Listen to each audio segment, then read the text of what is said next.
Okay, okay, okay.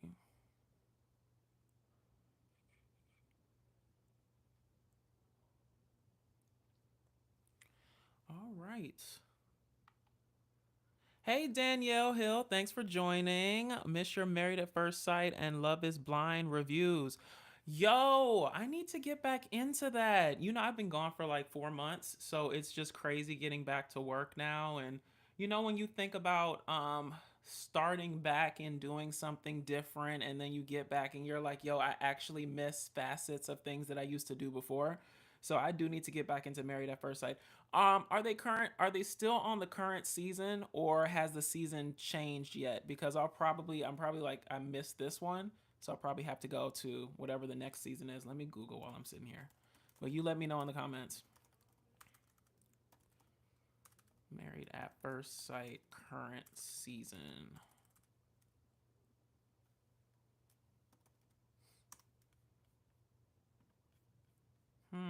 So it says they're in Colorado right now. Is the season over? Okay, they are in the after decision day episodes. Yeah, so I missed this whole season. That's okay. I'll get back into it next time. So, I guess I have to look forward to season 18. Married at First Sight, season 18. So it says the upcoming season could premiere as early as April 2024. So that means I got less than a month. So I got to get back to work. Less than a month. So look out for that. Cuz I did not watch any Married at First Sight this year, not even a little bit. So I don't know what happened, who was there, who wasn't there, who were the experts.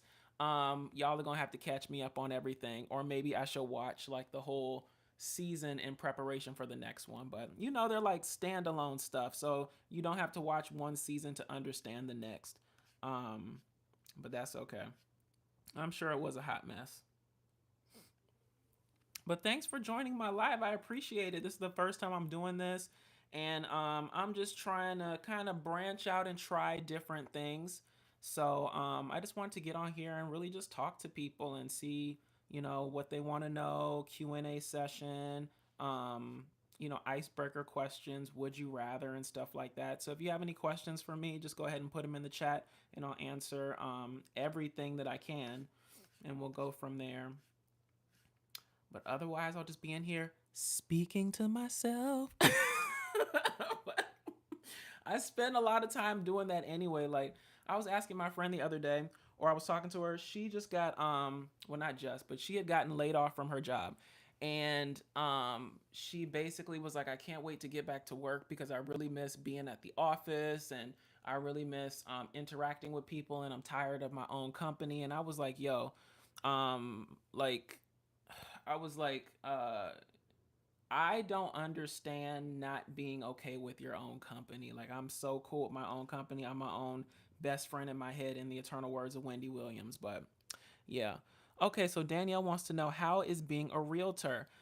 Being a realtor is a lot of work. I got my real estate license. I have it in hand. I still need to put it with an actual brokerage. So I've made $0 being a realtor so far. Technically, I have until June to put it with a brokerage. So once I put it with the brokerage, I can start selling more houses. But now it's just staying up to date on all my current events regarding real estate. And I don't know if you saw all of this new stuff that's happening regarding real estate commissions, and how they're going to be less going forward for buyer agents and seller agents or whatever. But it would be the minute that I get to be a real estate agent that all the commission structure changes. That's like the story of my life. Whenever I get in something, everything changes. So it is what it is. But yeah, thanks for asking. Thanks for asking, because yeah, I need to make more use of it than I am currently making. But yeah, I've just been going full force on my content just on TikTok and trying to build other sources of revenue, especially given that. So what y'all might know is that most of my income, the lion's share of it, comes from TikTok. So this whole thing that's happening with TikTok and the government trying to ban it in the House, basically passing legislation or passing a bill to ban TikTok is really bad for me. So I was like, I need to get some other avenues of stuff going. So yeah, I got to work on that. But yeah, thanks for asking. And I need to be a better realtor. So thank you.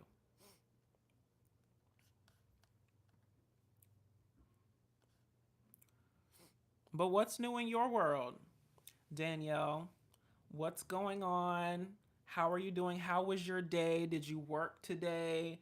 Were you off? Did you do something fun? Did you have something fun for lunch? Like, update me. What happened?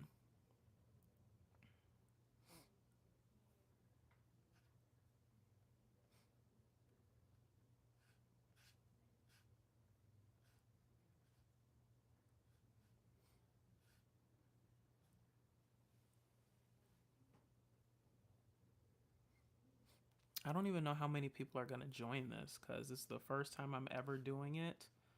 And so we'll see. You've been job hunting? Okay, that's cool. What kind of job are you looking for?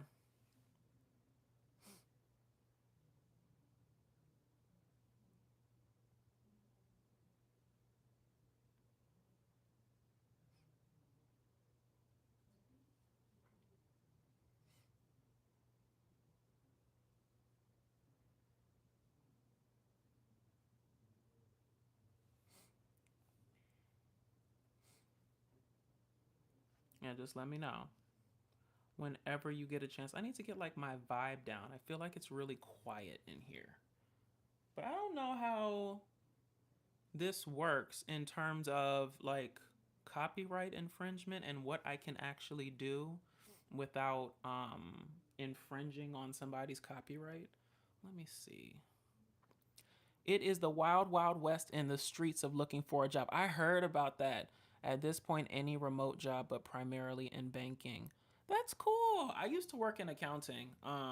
Anybody who's looked at my channel for a while will know, like, I have a degree in accounting that I don't use. But, the weird part of it is I use it in my entertainment creative space now because I think it's very important to understand money and contracts and stuff like that. And that's what accounting taught me. But, yeah, I bet it is the wild, wild west in terms of looking for a job. My best friend actually was let go from her job about a week ago now. And so she's back in the job market, not really wanting to be, but that's where she is. So I totally get that. And I've either been let go or I left every single job I've ever had. So I understand.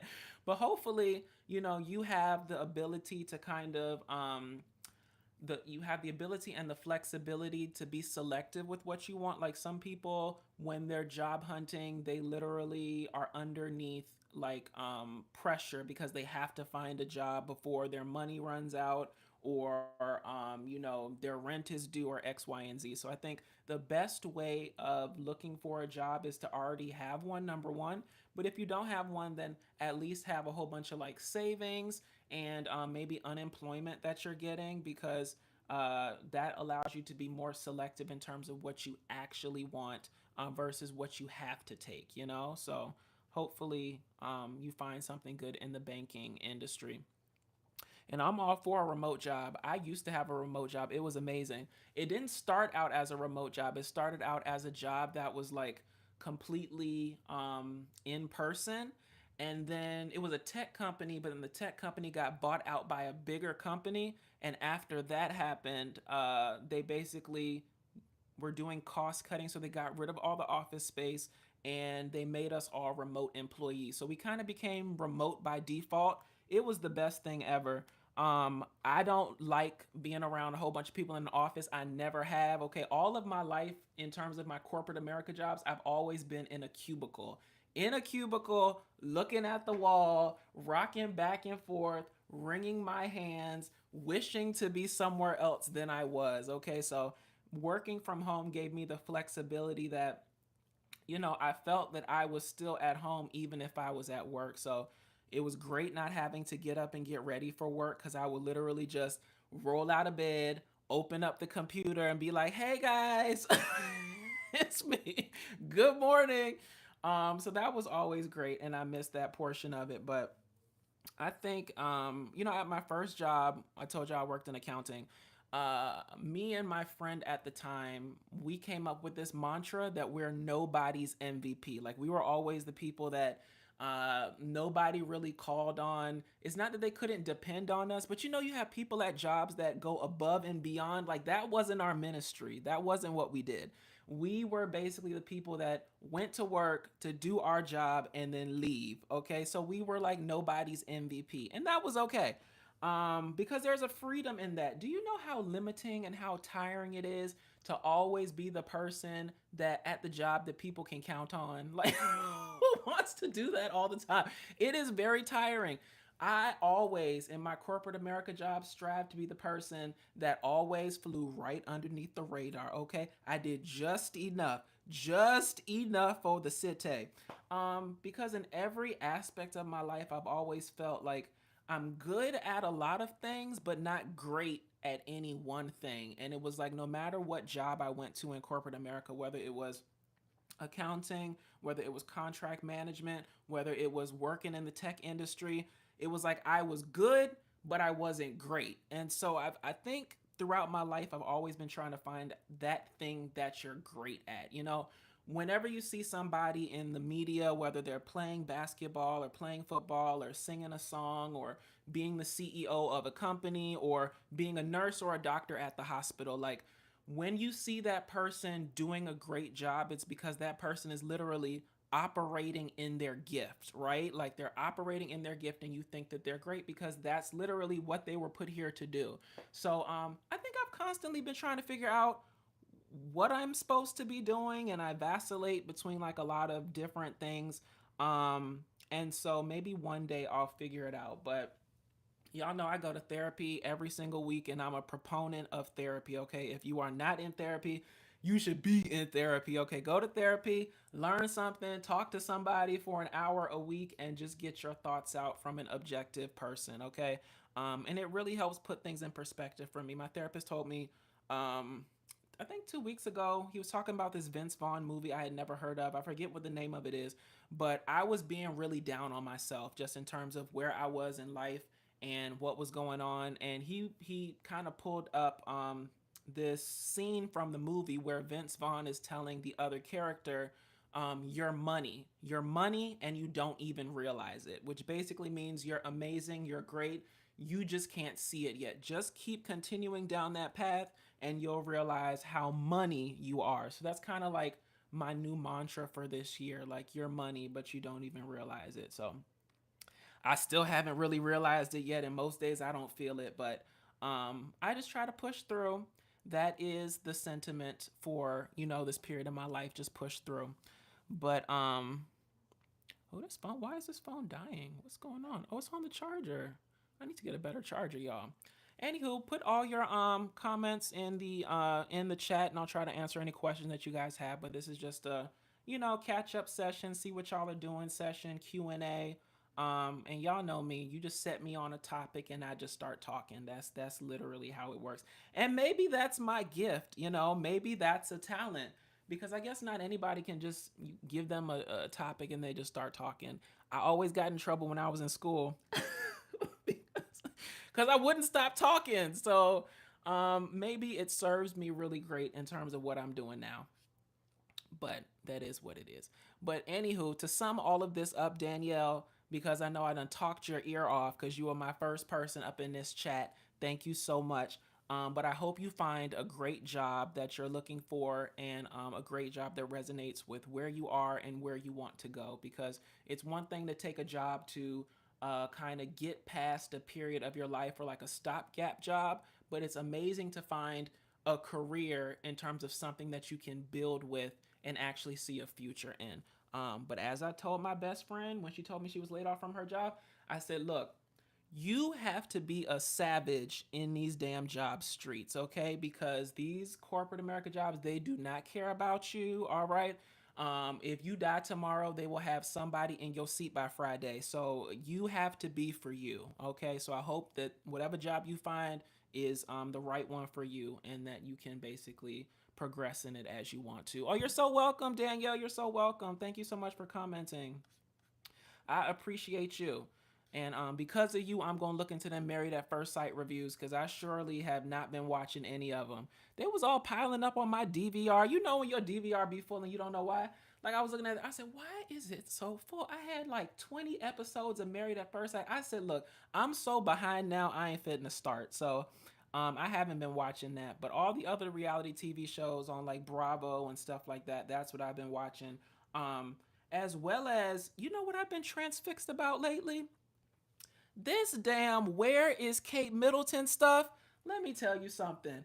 This is a mystery for everybody's ass, okay? Like, is she really missing? Is she not missing? Are these clones? Are they, is this one big conspiracy by the royal family? Nobody seems to know. Nobody seems to agree. Um, Personally, I was hoping it was just a little mommy makeover situation because in my mind, right?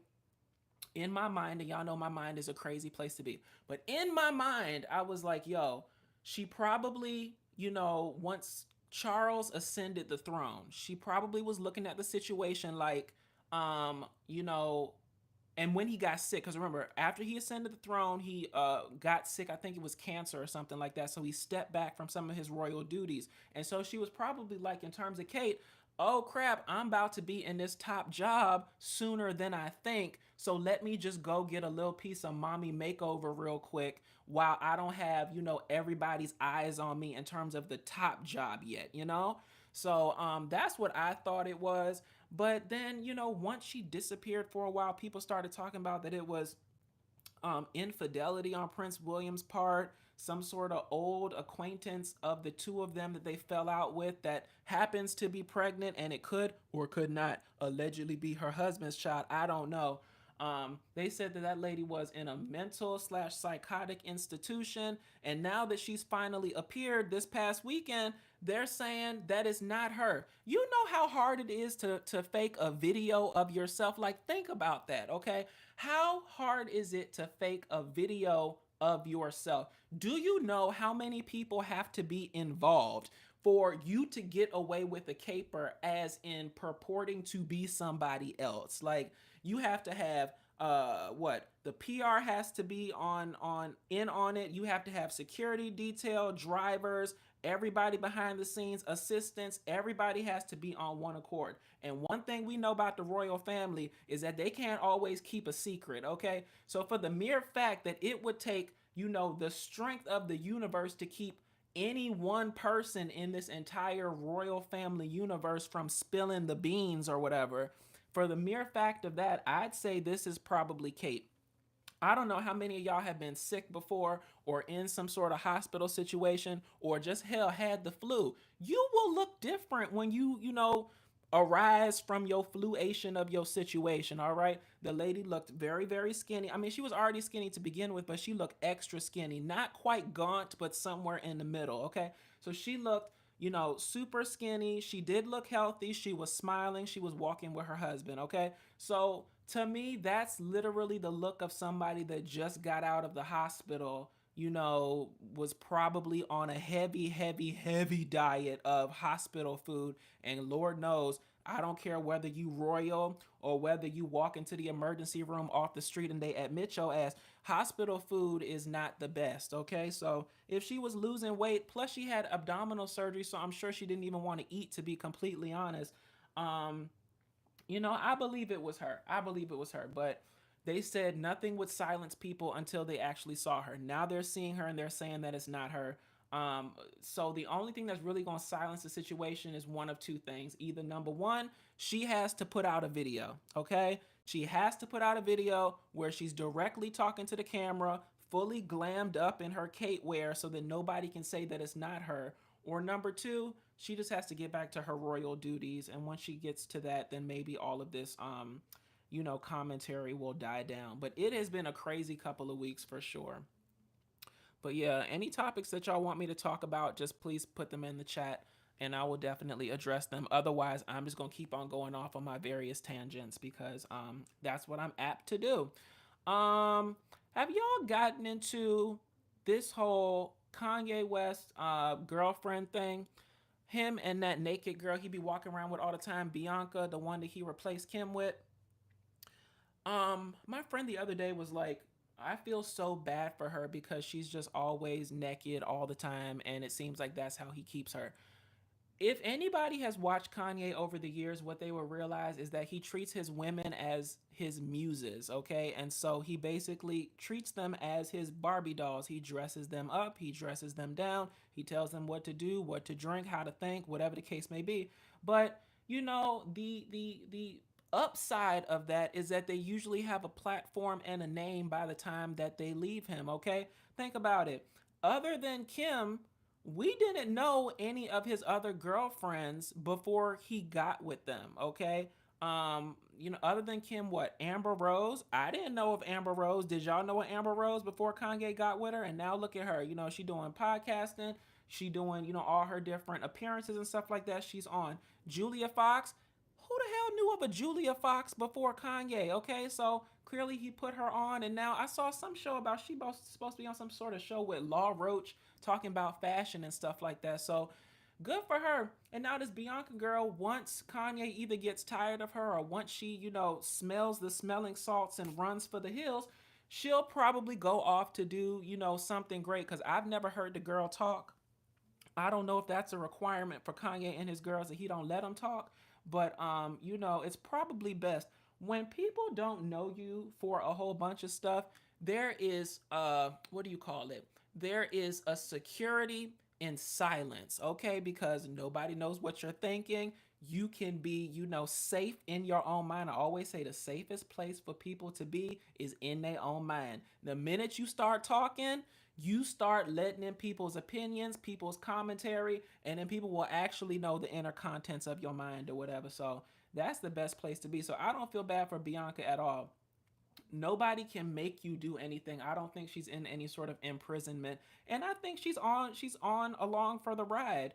Because you see the payoff in the end of it in terms of let me be Kanye's girlfriend or alleged wife for a bit. Let me take in everything that I can do, end up on TMZ, all the magazines that I can, get all the knowledge, get all the contacts, get all the wherewithal. And then next thing you know, once I leave Kanye, I can write my own ticket in terms of whatever the hell I want to do in life and in entertainment. So, if you think about it, Kanye is pseudo running some sort of like boot camp for unknown people, if you think about it. Just a little bit, just a little tidbit.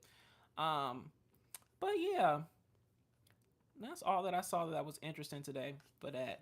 But let's get into some would you rather questions. And like I told y'all, feel free to put any sort of questions or Q&A and stuff that you have for me in the chat. I will answer everything. This is just my first get together session to talk to y'all live because I told myself this year I was going to do things that authentically scare the hell out of me. And one of the things that scares the hell out of me is being live because you never know what you're gonna say. You never know what's gonna happen. You never know what's gonna show up. And I don't like living in uncertainty.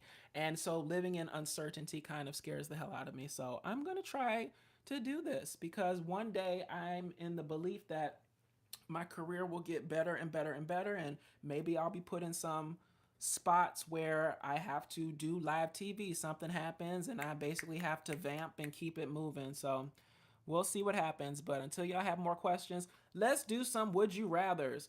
Would you rather always say what you're thinking or never be able to speak again? Well, if y'all have watched this live for 24 minutes and 45, 6, 7 seconds, you would know that never being able to speak again would be very bad for me. So I would rather always say what I'm thinking.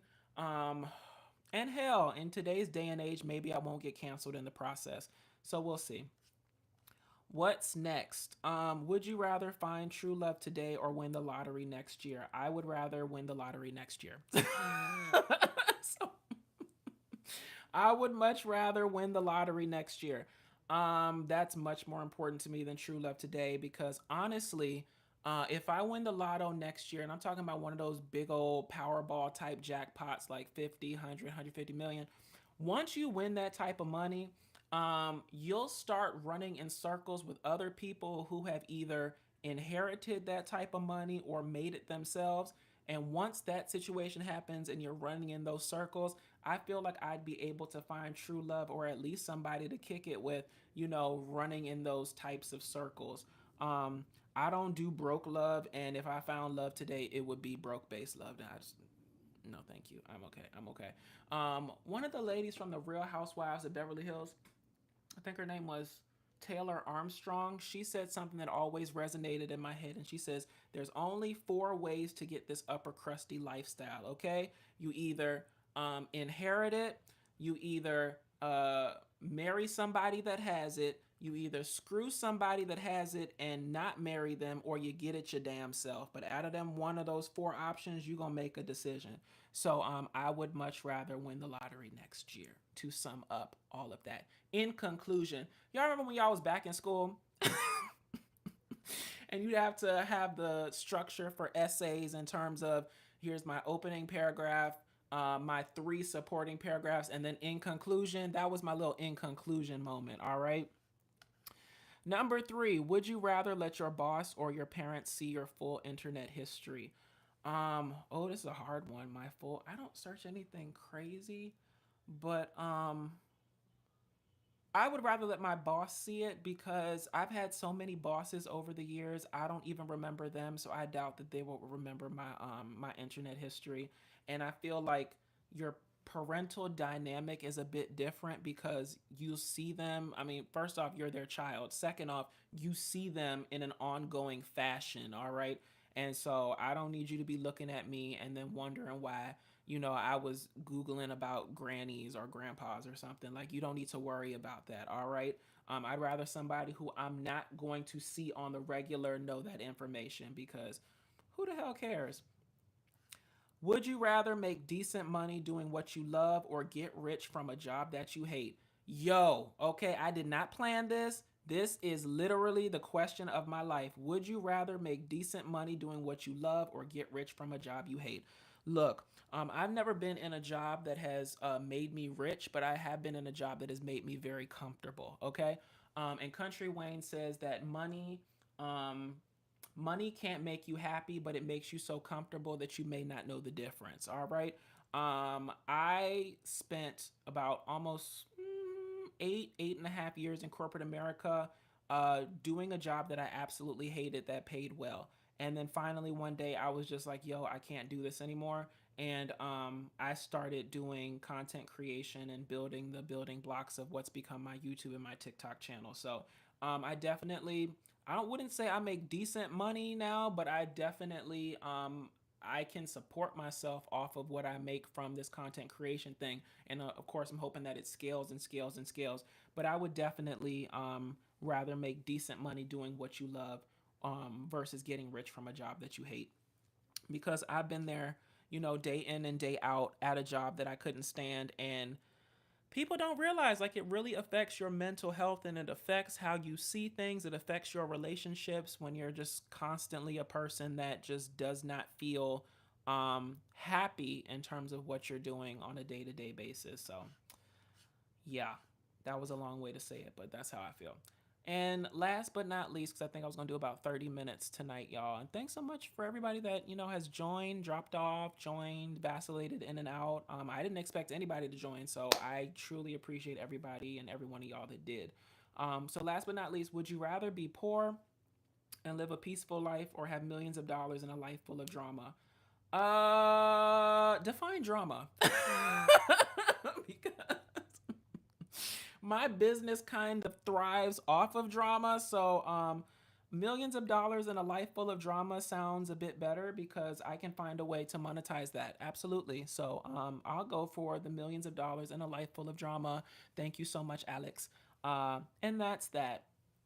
But anywho, y'all, thank you for joining my first, Q&A, live Q&A, chat with me, ask me anything session. I truly hope you guys enjoyed it. This is the first of many. I think I'm going to do like a 3 night a week format, where I do like Tuesdays, Thursdays, and Sundays. But feel free to drop down in the comments and let me know if there's any particular days that you think I should do. But I think I'll start with 3 to 4 days a week and scale from there. Because the more you do things, the more you get comfortable with them. But thank you guys so much. Once again, Danielle, good luck with your job hunt. I hope you find a job that resonates with y'all. And I'll talk to all y'all later. Bye.